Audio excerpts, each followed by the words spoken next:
নৌরঙ্গপুর গ্রামে মোহন নিজের পরিবারের সাথে থাকে। মোহন সবজি বিক্রি করে নিজের সংসার চালাতো। তার স্ত্রী রত্নাও তার সাহায্য করত আর বাড়ির বাইরে ছোট্ট একটা খালি জায়গায় টমেটোর চাষবাস করে। মণি আর করণও এই কাজে নিজের মা রত্না সাহায্য করে। নাও বাবা, আমরা টমেটো ভেঙে এনেছি। আজকে এই কটাই টমেটো বেরিয়েছে নাকি? হ্যাঁ বাবা, এমনি টমেটোগুলো খুব কাঁচা ছিল, সেইগুলো আমি ওই জন্য নিইনি। তা ভালো করেছো। এইবার আমাদের কাজ সঠিক চলছে, সেই জন্য মনির বিয়ে করিয়ে দেওয়া উচিত। হ্যাঁ, আমিও তো এটাই ভাবছিলাম। আমি বড়দার সাথে কথা বলেছি, খুব তাড়াতাড়ি মনির বিয়েটা দিয়ে দেব। হ্যাঁ, এটা ঠিক হবে। মোহনও সবজির ঠেলাটা সাজালো আর সবজি বিক্রি করতে চলে যায়। বিকেলবেলা মোহন খুব খুশি খুশি বাড়িতে ফেরে। তক্ষুনি রত্না জিজ্ঞেস করে, কি হলো, আজ তো খুব খুশি মনে হচ্ছে? আরে হ্যাঁ, খুব খুশিরই তো কথা। বলো না কি হয়েছে? 10 টাকা কিলো বিক্রি হওয়া টমেটো আজকে 100 টাকাতে বিক্রি হয়েছে গো। কি, সত্যি? হ্যাঁ, আজকে আমি সমস্ত টমেটো 10 গুণ দামে বিক্রি করেছি। এবার আমরা তাড়াতাড়ি বড়লোক হয়ে যাব। এটা তো খুবই খুশির কথা। হ্যাঁ, এবার আমাদের সমস্ত কাজ ঠিকঠাক চলবে আর আমরা মনির বিয়েটাও ভালো করে দিতে পারবো। সে আর তার পুরো পরিবার খুব খুশি হলো। কিন্তু এই খুশি শুধু 2-3 দিনের ছিল। একদিন বিকেলে গ্রামের জমিদার ধনরাজ এলো। এই যে মোহন, মোহন, আরে কোথায় তুমি? বাইরে এসো একটু। আগে এখনই আসছি প্রধান মশাই। শুনলাম যে তুমি আজকাল নাকি খুব বড় লোক হয়ে গেছো। হ্যাঁ, কি প্রধান মশাই, আপনি কি আজে বাজে কথা বলেন? টমেটো বিক্রি করে কে বড় লোক হতে পারে বলুন তো? আরে কেন ভাই, তোমার কাছে এত টমেটো রয়েছে যে তাও তুমি নিজেকে বড় লোক মনে করছো না? কদিন আর দাম বেড়ে থাকবে, আর এই টমেটোর গাছও তো খুব বেশি নেই আমার কাছে। আচ্ছা ঠিক আছে, আমার কথা শোনো আর অর্ধেক টমেটো আমাকে দিয়ে দাও তো দেখি। এত বড় লোক হয়ে আপনি গরিবের পেটে কেন লাথি মারছেন? এই বেশি কথা বলো না, না হলে আমার চেয়ে খারাপ আর কেউ হবে না। সামান্য টমেটোর জন্য আপনি আমাকে হুমকি দিচ্ছেন? আরে এর কোনো সামান্য টমেটো নয়, এর জন্য তোমাকে গুণঘাত দিতে হবে। এইটুকু বলে জমিদার ধনরাজ ওখান থেকে চলে যায়। 2-3 দিন এইভাবেই কেটে যায়। যাও বাবারা, আবার টমেটো তুলে নিয়ে এসো যাও, আমি আমার সবজি ঠেলা গাড়ি তৈরি করি। কিন্তু যখন তারা গিয়ে দেখতে পেল, তখন দুজনই খুব অবাক হলো, কারণ খেতে টমেটোই ছিল না আর সমস্ত গাছ গায়েব ছিল। দুজনই বাড়ি এলো আর বাবাকে বলল, বাবা, বাবা, তাড়াতাড়ি এসো। কি হলো, তোমরা দুজনে তো ভয় পেয়ে রয়েছো কেন? বাবা, খেতে একটাও টমেটো নেই। কি? এটা কি করে হতে পারে? ওখানে গিয়ে দেখতে পেল যে পুরো ক্ষেত একেবারে খালি ছিল। এই সব কিছু সেই জমিদারি করেছে। সেই নিশ্চয়ই রাগের চোটে এই ছোট্ট ক্ষেতটা খারাপ করেছে। আমরা এটা দিয়েই তো পরিবার পালছিলাম গো, কিন্তু ও এটা সহ্যই করতে পারছিল না। আমি যদি সেদিনে প্রধানের কথাটা শুনে নিতাম তাহলে আজকে এই দিন আমাকে দেখতে হতো না গো। হ্যাঁ, যদি অর্ধেক গাছের টমেটো ওকে দিয়ে দিতে তাহলে আমাদের এই ক্ষেতের এই অবস্থা হতো না গো। এখন কি করি, আমরা নিঃস্ব হয়ে পড়লাম যে। মনির বিয়েও খুব তাড়াতাড়ি কাছে চলে এসেছে। ওর বিয়ে আমরা কোথা থেকে আর কিভাবে দেব? এখন কেঁদে কোনো লাভ হবে না, যা হওয়ার ছিল সেটা হয়েছে। হ্যাঁ বাবা, সেই জন্য এখন আমাদেরকে আগের কথা ভাবতে হবে। বাবা, তুমি তো সবসময় বলো যে কেউ আমাদের হাত থেকে যে কোনো কিছু কাটতে পারে, কিন্তু আমাদের ভাগ্যেরটা কাটতে পারবে না, তাই না? পুরো পরিবার বাড়িতে চলে আসে। জমিদার নিজের বাড়িতে খুব খুশি খুশি ঘুরছিল। তক্ষুনি তার স্ত্রী তাকে এসে জিজ্ঞাসা করে, কি হয়েছে গো, আজ সকাল সকাল পাখির জায়গায় তুমিই চিৎকার করছো? আজকে ব্যাপারটাই তো সেরকম। তুমি এইভাবে বলো না গো, চুপচাপ বলো এটা কি হয়েছে। একবার স্টোর রুমে গিয়ে দেখে আসো। জমিদারের বউ স্টোর রুমে গেল আর সেও তার পিছু পিছু আসে। পুরো স্টোর রুম লাল লাল টমেটোয় ভরা ছিল। তার স্ত্রী এটা দেখে অবাক হলো। হ্যাঁ, আমাদের কাছে এতগুলো টমেটো কোত্থেকে এলো? আমরা তো খুব ধনী হয়ে গেলাম। এই সব কিছু আমার বুদ্ধির খেলা গো। তাও বলো না, তুমি এতগুলো টমেটো কোত্থেকে আনলে? আরে এখন এটা বলার কোনো দরকারই নেই। তোমার যত টমেটো লাগবে তুমি নিয়ে নিতে পারো, আমি বাদবাকি টমেটো বাজারে গিয়ে বিক্রি করে দেব। ঠিক আছে, 4টে টাকা বাড়িতে আসবে। মোহনের পরিবার খুব দুঃখী ছিল। তার স্ত্রী ওকে বোঝাচ্ছিল, যেটা হয়ে গেছে সেটা ভুলে যাও গো, কেন এত চিন্তা করছো? আমি ভুলতে পারছি না, আমি আমার মেয়ের বিয়েটা ভুলতে পারছি না গো। বাবা, আমরা বাজার থেকে টমেটোর গাছ কিনে আবার চাষবাস করতে পারি। যতক্ষণ তুমি সবজি বিক্রি করবে ততক্ষণে আমরা আবার চাষ করে নেব। হ্যাঁ, এইটা তুমি ঠিক কথাই বলেছ, আমাদের আবার জমি চাষ করতে হবে। আমার মনে হয় যে আমাদেরকে আর দেরি করা উচিত নয়। সবাই মিলে গাছ লাগিয়ে দেয়। মোহনের আবার সেই দিনচর্চা চালু হয়ে যায়। ও সবজি বিক্রি করতে শুরু করে আর টমেটোর আসার অপেক্ষা করতে লাগে। এবার গাছে দেখছি টমেটো এসেছে। হ্যাঁ, কিন্তু কিছুদিন পর্যন্ত সবজি বিক্রি করা বন্ধ করতে হবে, কারণ মনির বিয়ে, সমস্ত কাজ করতে হবে গো। হ্যাঁ, আমি দিনের বেলায় সব টমেটো বিক্রি করে দেব আর ধুমধাম করে মেয়ের বিয়ে দেব, আর কয়েকটা টমেটো বাড়ির জন্য রেখে দেব, বুঝেছো? কিন্তু ভাগ্যে কি লেখা ছিল কে জানে। সেই দিনই রাত্রিবেলা খুব জোরে তুফান চলে আসে, যার কারণে টমেটোর চাষবাস খুব খারাপ হয়ে ওঠে, যাতে সমস্ত ফসল খারাপ হয়ে যায় আর পাকা টমেটো খারাপ হয়ে যায়। যখন সকালে রত্না উঠে দেখলো আর মোহনকে আওয়াজ লাগালো, আরে শুনছো, তাড়াতাড়ি এসো। আবার কি হলো? সকাল সকাল চিৎকার করছো কেন? দেখো, আমাদের সমস্ত ফসল খারাপ হয়ে গেছে, আমরা বরবাদ হয়ে গেছি। হায় ঈশ্বর, এমন ক্ষতি কেন করলে? বারবার গরিবদের কেন অসুবিধায় ফেলছো? এখন কি হবে? কি করব আমরা? বাবা, এবার আমরা কি করব? যা ঈশ্বরের ইচ্ছা তাই তো হবে বাবা। সবাই খুব মন খারাপ করে নেয় আর নিজের বাড়িতে এসে যায়। তুমি চিন্তা করো না গো, সব ঠিক হয়ে যাবে। কিচ্ছু ঠিক হবে না গো। 2 দিনে মনির বিয়ে আছে। কিছু টমেটোরে আশা করেছিলাম, কিন্তু এখন আমাদের কাছে টাকাই নেই যে। হ্যাঁ, এটাই তো আমি ভাবছি যে এবার কি হবে। তক্ষুনি দরজায় জমিদারের বউ মেনকা আসে আর বলে, মনি আমারও মেয়ে, সেই জন্য এখন চিন্তা করার কোনো দরকার নেই, কারণ আমি চলে এসেছি। আপনি আমাদের গরিবের ঘরে, আপনাদের থেকে ধনী কেউ নেই, আপনারা অনেক ধনী। আমি আপনাদের সামনে খুবই ছোট, কারণ আমার বর আপনাদের সাথে যাই করেছে সেটা আমাকে খুব ছোট করে তুলেছে। প্রধান মশাই আবার কি করলো? উনি তোমাদের ক্ষেত থেকে টমেটো চুরি করে ফেলেছে। আমাদের সন্দেহ ঠিক ছিল। হ্যাঁ, আমি এটা জানতাম না, আমি আজই জানতে পেরেছি। আর লোভের ফল তো খারাপই হয়, সেজন্য আমাকে নিজে আসতে হলো। কি হয়েছে, সব ঠিক আছে তো? যতগুলো টমেটো চুরি করেছিল সব গলে গেছে। তোমাদের লোকসানের ভরপাই করতে এসেছি, কিন্তু এতে আপনার কোনো দোষ নেই। তাহলে এই কষ্টটা আপনি কেন নিতে চাইছেন?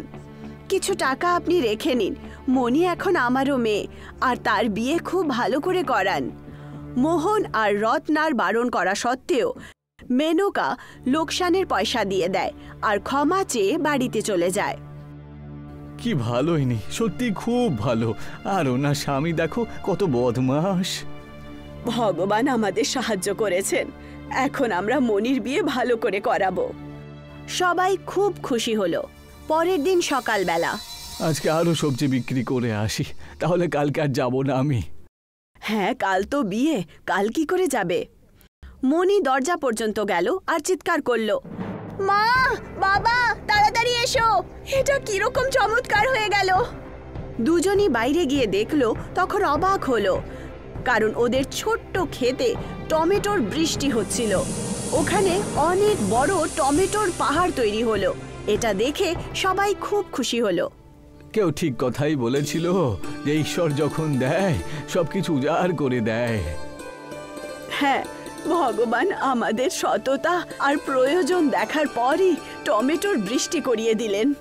তক্ষুনি ওরা পেছনে ঘুরে দেখলো, তখন ঘরেও টমেটোর বৃষ্টি হচ্ছিল। মোহন টমেটোর ঢের বাজারে বিক্রি করে দিল। মোহন অনেক হাজার টাকা টমেটো বিক্রি করে রোজগার করেছিল। জমিদার যখন এই কথাটা জানতে পারে তখন সে নিজেকে দোষী মানে আর কখনো চুরি না করার প্রণ নেয়। পরের দিন মনির বিয়ে খুব ভালো করে হয়ে গেল। মোহন এখন খুব ধনী হয়ে গেল। এখন সবাই হাসি খুশি থাকতে শুরু করে। নন্দন একজন কৃষক ছিল। ওর নিজের কোনো জমি ছিল না, তাই ও লালার ক্ষেতে কাজ করত। ও সারা দিন ক্ষেতে কাজ করত, আর যখন ফসল কাটানো হতো তখন লালাজি ওখানে চলে আসতো। আরে বাবা, গোলু মলু সব সবজি নিয়ে চলো। আরে লালাজি, আমার ভাগটা তো আমি ভুলে গেছি। লালা ওর লোকদের ইশারা করলো, আর ওর লোকেরা কিছু সবজি আর ধান আলাদা করে দিল। লালাজি, এটা তো কম। আচ্ছা, তুই এখন বড় বড় কথা বলছিস? হ্যাঁ, তুই আমায় বলবি কোনটা কম আর কোনটা বেশি। লালাজি, এটা আমার প্রাপ্য। আমি সারাদিন আপনার খেতে কাজ করি, তাই আমাকে তো আমার প্রাপ্যটা দিতেই হবে। হ্যাঁ, বড় বড় কথা বলছিস তুই? দাঁড়া, তোর আমার খেতে কাজ করার হলে কর, তুই এইটুকুই ভাগ পাবি, বুঝেছিস? লালাজির লোকেরা বাকি সব আনাজ আর সবজি নিয়ে নিল আর ওখান থেকে চলে গেল। নন্দন হতাশ হয়ে পড়ল। আমি এখন এত অল্প সবজি বেচে আর কত টাকাই বা কামাবো? হে ভগবান, আমায় কিছু তো সাহায্য করো। ওই সবজি আর আনাজ নিয়ে নন্দন বাজারে গেল। ওখানেও ব্যবসায়ীকে সবজি বিক্রি করলো। এই সব সবজির দাম 500 টাকা, আর এই ধানের হলো 1000 টাকা। এই নাও ভাই। সারা মাস কাজ করে নন্দন মাত্র 1500 টাকা পেল। ও হতাশ হয়ে পড়ল আর ওর বাড়ির দিকে যেতে লাগলো। রাস্তায় ওর একটা বুড়ির সাথে দেখা হলো। বাবু, আমায় একটু সাহায্য করবে? 2 দিন ধরে কিচ্ছু খাইনি।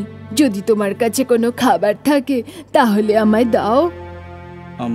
আমার কাছে তো খাবার মতো কিছুই নেই। তাহলে আমাকে কিছু টাকাই দাও বাবু, আমি কিছু খেয়ে নি। নন্দন ওর পকেটে হাত দিল। ওতে মাত্র 1500 টাকা ছিল। নন্দন একটা 100 টাকার নোট ওই বুড়ি মহিলাকে দিয়ে দিল। তোমার নিজের টাকার অভাব আর তুমি আমায় টাকা দিচ্ছ বাবু। ভগবান তোমার সব সময় মঙ্গল করুন, সুখে থেকো। নন্দন ওখান থেকে চলেই যাচ্ছিল, তখন ওই বুড়ি মহিলা ওকে আটকালো। দাঁড়াও বাবু, তুমি আমায় সাহায্য করেছো, আমিও তোমাকে কিছু দিতে চাই। আমার কাছে বেশি কিছু তো নেই, কিন্তু এটা টমেটোর চারা, এটা তোমার বাড়ির বাগানে পুঁতে দিও। নন্দন ওই টমেটোর চারা নিল আর ওখান থেকে চলে গেল। বাড়ি পৌঁছে ও সব কিছু ওর বউকে বলল। লালা দিনের পর দিন রক্ত চুষে খাচ্ছে, ও কোনোদিনও আমাদের শান্তিতে বাঁচতে দেবে না। ও তো ওরকমই অসভ্য লোক, কিন্তু তুমি ভালো করেছো ওই বুড়ি মহিলাকে টাকা দিয়ে। অন্তত উনি একবেলা তো খেতে তো পারবে। দাও, এই চারাটা আমি লাগিয়ে দিচ্ছি। মিনা ওই চারাটা বাগানে পুঁতে দিল। পরের দিন সকালে সূর্যোদয়ের পরে মিনা চারায় জল দিতে বাড়ির বাইরে এলো আর টমেটো চারাকে দেখে অবাক হয়ে গেল। আরে কি গো, শোনো, তাড়াতাড়ি বাইরে এসো। কি হয়েছে? ওই দেখো, টমেটো গাছে সোনালি টমেটো। এটা সোনালি টমেটো না, সোনার টমেটো। মানে ওই বুড়ি মহিলা আমাকে জাদুর টমেটো চারা দিয়ে গেছেন? উনি কোনো সাধারণ মহিলা ছিল না, উনি কোনো ভগবান ছিল, ভগবান। মিনার এই কথা বলার পরে ওই চারা থেকে ধোঁয়া বেরোলো আর ওই বুড়ি মহিলাকে দেখা গেল। ভগবান সবার কাছে নিজে আসতে পারে না, তাই ভালো লোককে চেনার জন্য উনি আমাদের পাঠিয়েছেন। নন্দন, তুমি ভালো মানুষ, তাই এই সোনার টমেটো গাছ আমি তোমায় দিয়েছি। এই গাছটা রোজ একটা করে সোনার টমেটো দেবে, কিন্তু সাবধানে থেকো, যদি কেউ এই গাছটা নেয়ার চেষ্টা করে তার মৃত্যু হবে। তোমার মঙ্গল হোক। ওই ধোঁয়া আকাশের দিকে উড়ে গেল আর নন্দন আর মিনার তো কপালই খুলে গেল। ওই সোনার টমেটো বিক্রি করে নন্দন নিজের ক্ষেত কিনে নিল। আর নন্দনের ছোট্ট বাড়ি এখন দোতলা বাংলো হয়ে গেল। নন্দন আর ওর বউ মিনা এখন খুব খুশি ছিল। সোনার টমেটোর কথা সারা গ্রামে আগুনের মতো ছড়িয়ে পড়ল, আর লালাও এই কথা জানতে পারল। সোনার টমেটো, ওই সোনার টমেটো গাছের জন্য নন্দন রাতারাতি বড়লোক হয়ে যাবে। ওই গাছটা আমার চাই, যেভাবেই হোক আমার চাই। চলো, তোমরা সবাই চলো। লালা রেগে মেগে নন্দনের বাড়িতে গেল। নন্দন, নন্দন, বাইরে বেরো। কে কে ক্ষুধার্ত কুকুরের মতো চিৎকার করছে? তোর এত বড় সাহস, তুই আমাকে ক্ষুধার্ত কুকুর বললি? ভুল হয়ে গেছে লালাজি, আপনাকে তো শুয়োর বলা উচিত ছিল, তাই না?